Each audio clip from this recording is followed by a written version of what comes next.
Out on the high plains of eastern Wyoming, through Pine Bluffs and then north past the Frenchman Valley Co-op, is what on first glance passes for a large barn.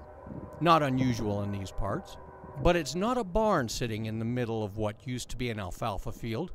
Instead, this is a destination for the adventurous whiskey drinker and a laboratory for distillers willing to take some risks.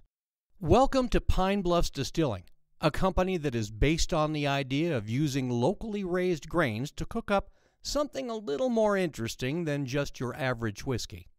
With 4 awards in the bag after just a little less than 2 years of operation, the strategy seems to be paying off for Chad Brown and his Pine Bluffs Distilling co-owners, his Aunt Kathy Brown and cousin Gene Purdy.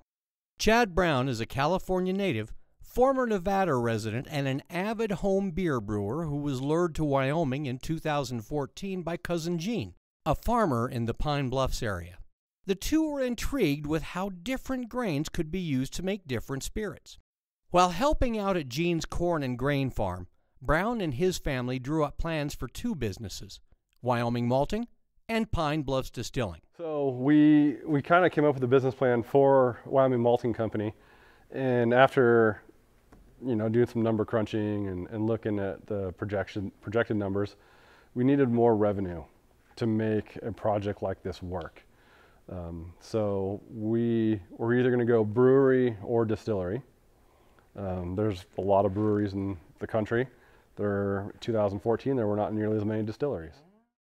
Wyoming Malting, headed by Mike Davidson and Glenn Sisson, uses locally grown grains such as wheat, barley, oats, and rye to create the malt used for brewing beer and distilling spirits, processing 660,000 pounds per year. The process involves wetting the grains to begin the germination process and then drying them out to stop it. This creates enzymes that make the distilling process possible.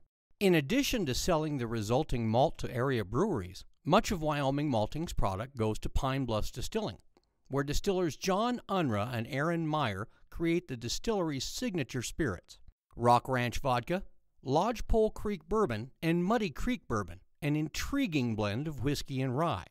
But that's not the full extent of their experimentation. They've also created a white whiskey, a corn whiskey, and a recent limited release of rye. We can grow any small cereal seed. Right. If it's a small cereal seed, it's going to grow out here. So the traditional distilleries, Jim Beam, Jack, just any big guy, they make one product. Well, why can't we do what breweries do and make 20 different whiskeys, 10 different whiskeys? Plans are also underway for several different single malts, an oat whiskey, a wheat whiskey, and seasonal blends such as a peppermint whiskey for the winter. We're going to show the same grain malted or treated differently, how different the final product can be. And then our distillers, once again, to change things up, they came and said, hey, we'd like to do seasonal whiskeys.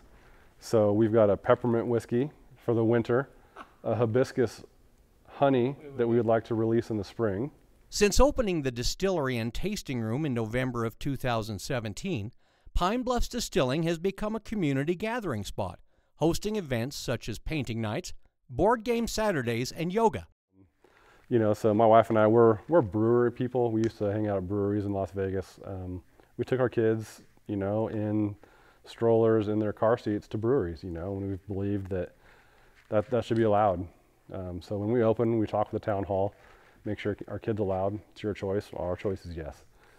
So this Saturday, one of our events is game board night. So a local group of people, they came to us and said, hey, can we just hold game board night once a month at the distillery? And we're like, absolutely, and the majority of that crowd doesn't even drink. But they come in, they have a good time, they bring potluck, they bring their own food, and they hang out. It's a community gathering. So. Pine Bluffs Distilling offers tours of its operation through the week, showing visitors how the grain, sometimes blended to give each spirit its own unique character, is mixed with water and cooked to change its starches to sugar.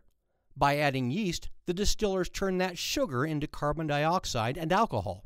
The resulting mix, called beer, is cooked again to collect the alcohol, and a final cooking process in what is called a finishing still yields the final product.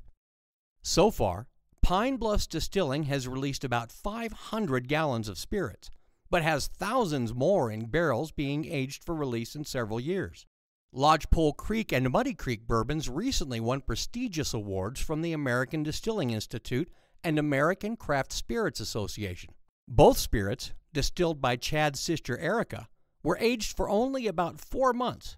Imagine what will happen, Chad says, when the bourbons have aged longer.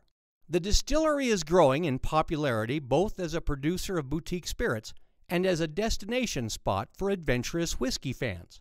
But Pine Bluffs Distilling's owners remain committed to their connections with local grain producers. You know, the rye whiskey release, you know, the Macy family was in here, and the pride that they had on their face.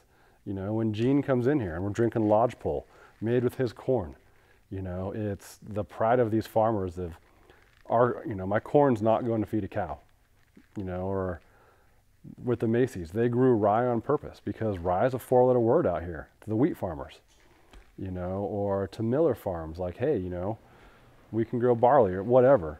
You know, I think it's, if we can lift up everybody at the same time, like, it just benefits the whole town.